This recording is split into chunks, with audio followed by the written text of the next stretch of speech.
Hai, aku kali ini mau bahas tentang COVID Omicron. Jadi aku nih alumni baru sembuh sekitar 2,5 minggu yang lalu. Jadi sekarang masih pemulihan, aktivitas aku sekarang juga masih dibantuin sama Poppy. Thank you Poppy. Yes, sama-sama. Jadi aku sekarang mau kasih pengalaman tentang aku COVID supaya kalian nggak salah dalam menangani COVID ini, ya.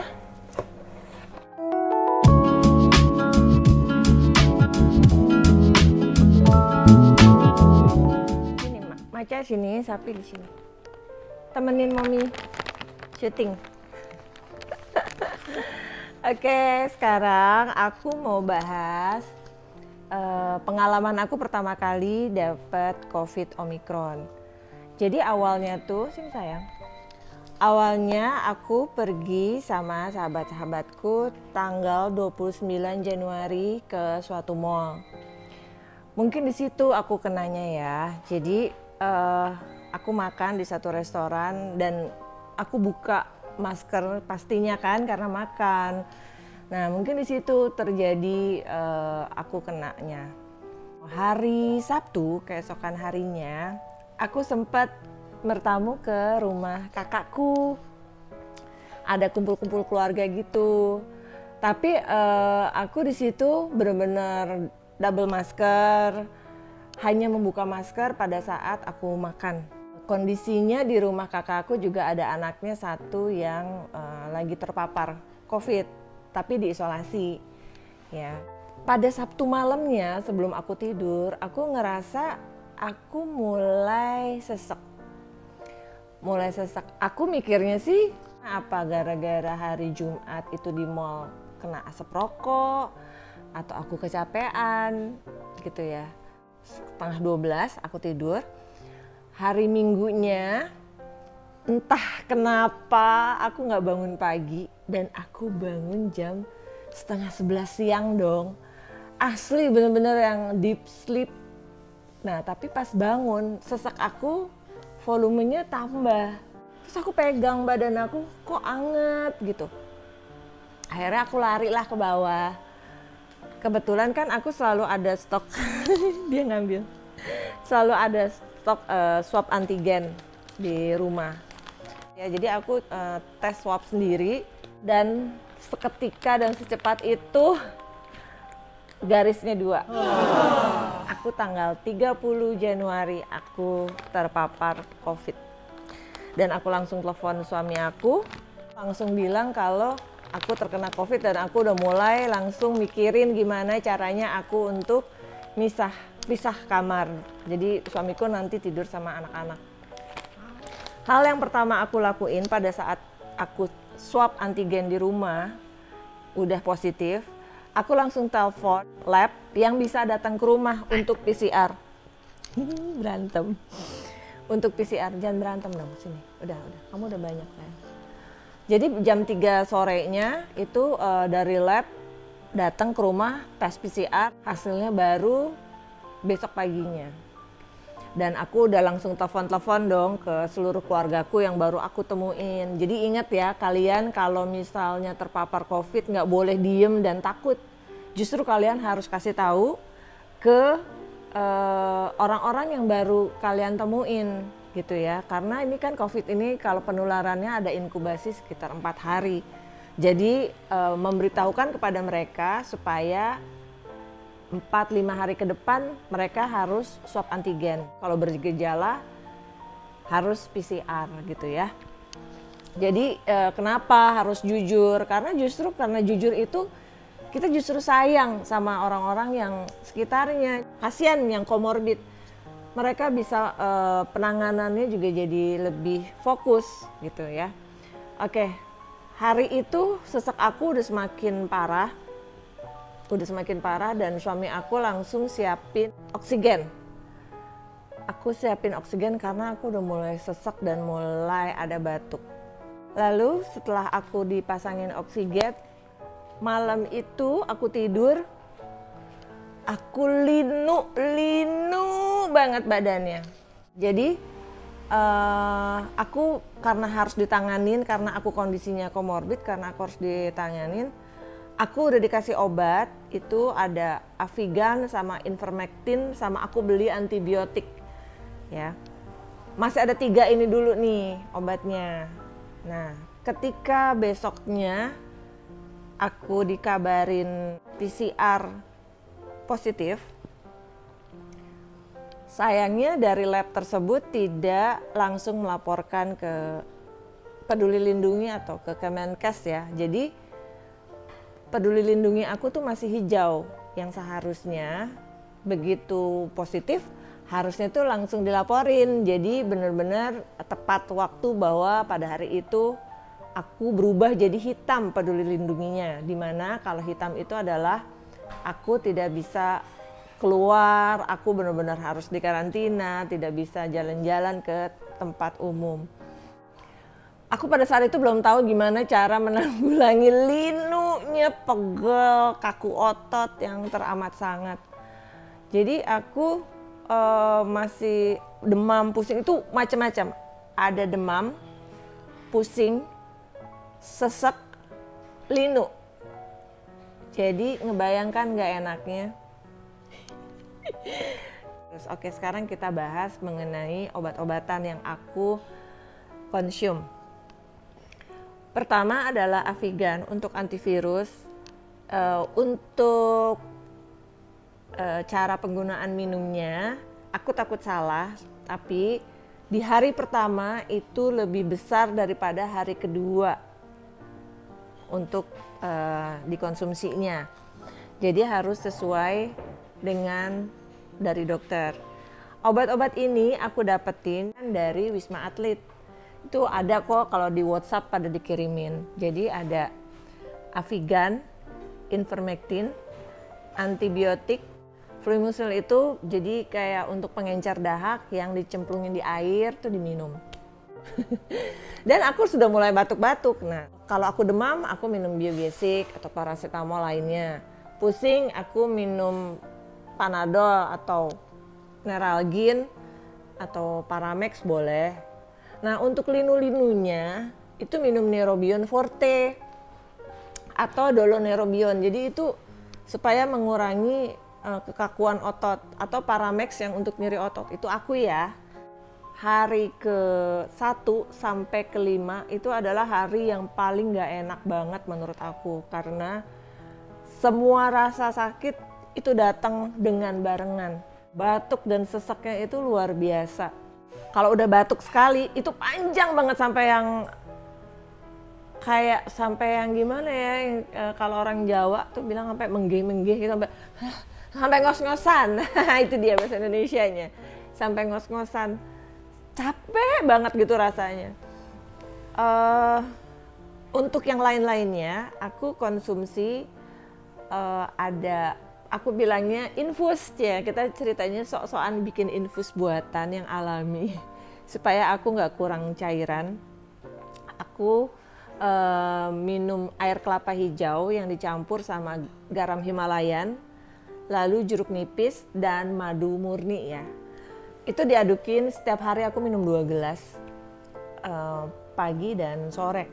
Aku dikasih ini sama sahabat sapi.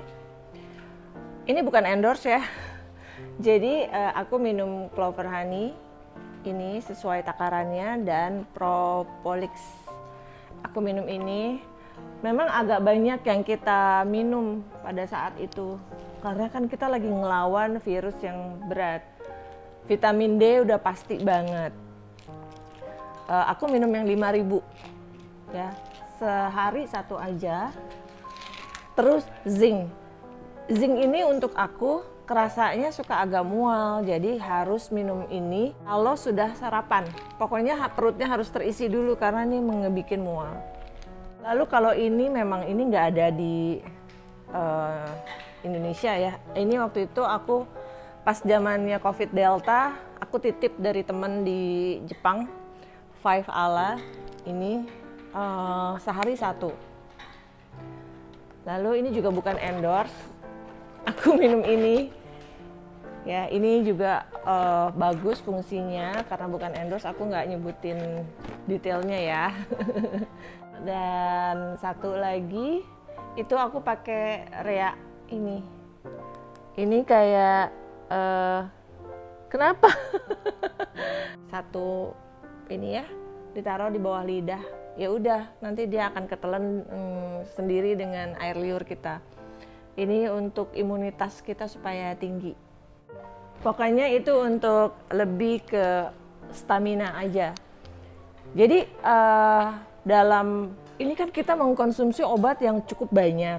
Jadi kalian juga harus pintar untuk masukin obat itu ke mulut, harus ada jeda waktunya. Jangan semuanya diminum karena itu akan lambungnya kena, asam lambungnya akan naik. Apalagi di Omikron ini aku juga ada mual dan kayak sempet kram perut. Parah-parahnya itu day 1 sampai 5. Itu benar-benar fatigue yang aku ngerasa kecapean banget. Pernah ada di hari kedua aku yang tidur, jadi bangun itu hanya untuk ke pipis, ke belakang, hanya untuk makan, selebihnya tidur dan aku benar-benar nggak bisa ngeliat TV, handphone semuanya mati. Katanya virus ini kita lawan pada saat kita beristirahat. Jadi untuk yang terpapar COVID, kalian harus banyak istirahat. Jadi ya isomannya bawa tidur, jangan terlalu dipaksa sampai tidur malam. Kalian harus istirahat dengan cukup. Aku pada hari ke-9 aku udah mulai bisa bikin konten, tapi tipis-tipis karena nafasnya masih ngos-ngosan. Jadi aku udah mulai stretching. Dan kalau rumah kalian memadai sinar mataharinya dan tidak mengganggu orang lain, kalian harus berjemur ya. Jadi untuk supaya badan kita nggak pegel-pegel, aku ngelakuin stretching di kamar. Karena dari leher sampai pundak itu kalau aku ya pas Omikron ini pegel teramat sangat. Jadi latihan yang biasa, latihan ke kiri, ke kanan, diputer, nunduk, stretching biasa aja. Sambil di tempat tidur juga boleh. Ya, kita harus melawan pelan-pelan, tapi nggak boleh ngoyo juga. Karena ada keterlambatan dari lab ngelaporin Peduli Lindungi, kalau nggak salah itu di hari ke-5 Peduli Lindungi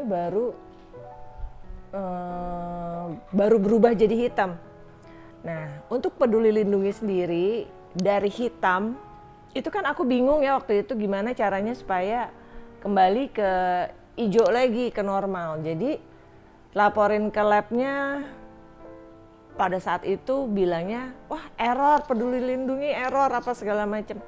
Tapi ternyata Peduli Lindungi otomatis kembali normal menjadi hijau itu setelah 15 hari. Jadi kalian nggak usah khawatir, pada saat hijau itu 15 hari kalian sudah sudah bisa beraktivitas normal kembali dan bisa ke tempat umum. Ini ke distract ya, macam minta makanan.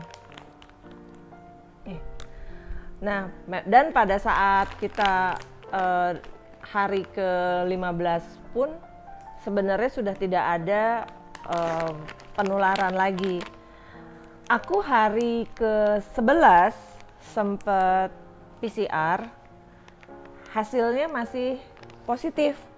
Tapi aku coba di rumah, hasilnya udah negatif. Nah, tapi sebaiknya meskipun swab antigennya negatif, PCR-nya masih positif, kalian masih belum boleh keluar dari kamar karena kasihan untuk penghuni rumah lainnya.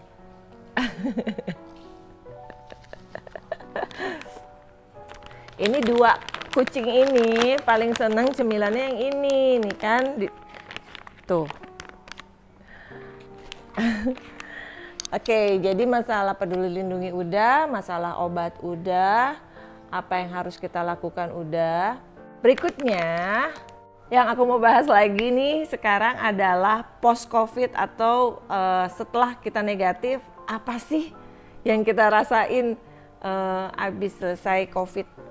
Setiap orang beda-beda, tergantung dari parah enggaknya. Karena gini, Anak-anakku kan kena, tapi mereka nggak ada efek post covidnya. Ada si kakak cuman kayak batuk-batuk gitu ya. Jadi yang paling banyak yang aku temuin itu adalah batuk-batuk, terlalu bawel, nanti langsung batuk. Atau enggak beraktivitas yang terlalu cepat, jadi kayak naik turun tangga, batuk-batuk. Terus ketawa yang berlebihan, batuk-batuk, itu gampang banget. Nah, tapi untuk aku, yang aku rasain itu banyak.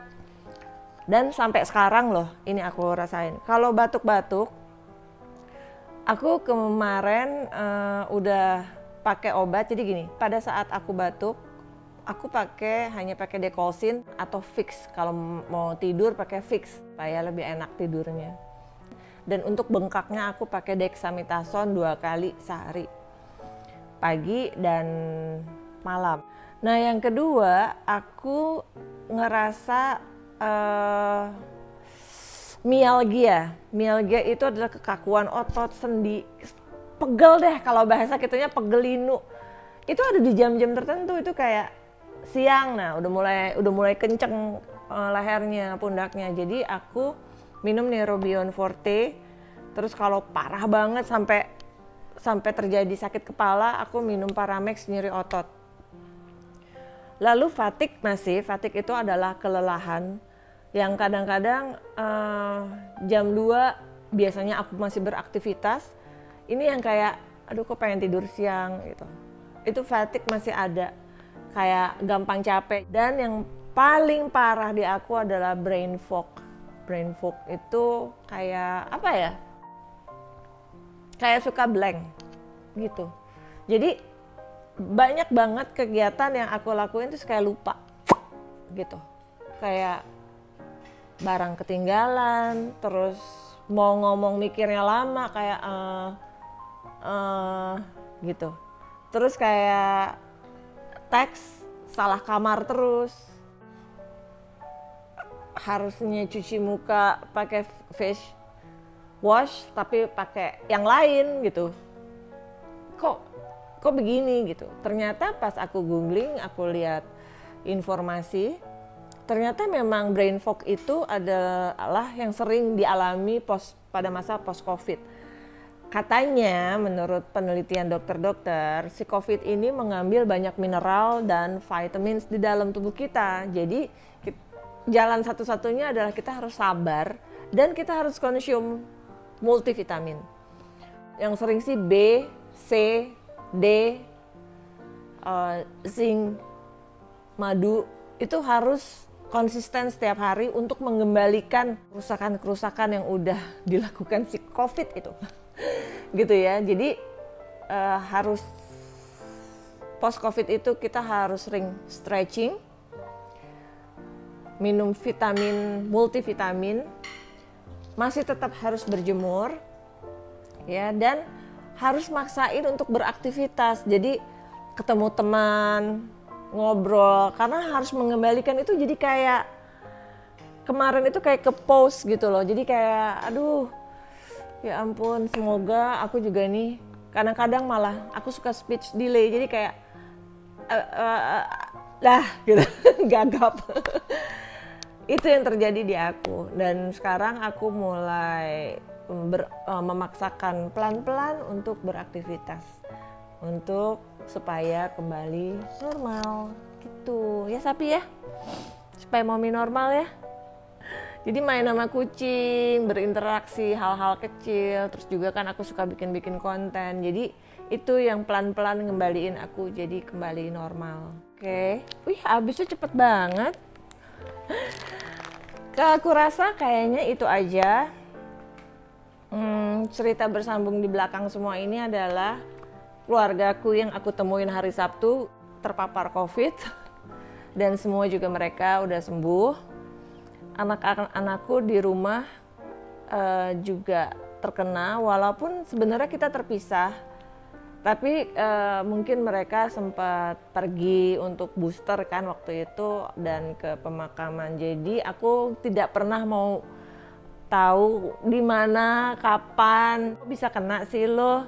atau lo kena di mana, lo kena dari siapa, itu kayaknya udah bukan suatu pertanyaan yang bisa dijawab karena virus itu sendiri tidak terlihat oleh mata kita, jadi tidak bisa tahu dari mana. Jadi satu-satunya cara untuk terhindar dari COVID adalah kenapa saya? Adalah pakai double masker. Yang pertama di dalam masker medis, yang di luar masker kain atau masker yang lebih tebal. Mungkin kalian kalau ke tempat umum males ya pakai face shield. Jadi kalau bisa tangan kalian pada saat menyentuh eskalator, pegang transaksi uang, jangan biasakan telapak tangan Anda menyentuh ke muka karena itu bisa nempel. Nah, itu bisa terjadi penularan dari hal-hal yang sepele. Dan kalau udah masuk rumah, biasain cuci tangan, langsung ganti baju, langsung keramas dan mandi supaya nggak nularin untuk orang-orang yang tersayang di rumah. Sehat-sehat selalu semuanya. Kita berdoa agar COVID cepat-cepat tertelan oleh bumi dan kita bisa bebas bernafas seperti dulu lagi. Salam sehat untuk kalian. Bilang apa sapi? Baca. Hah? Bilang apa? Salam sehat.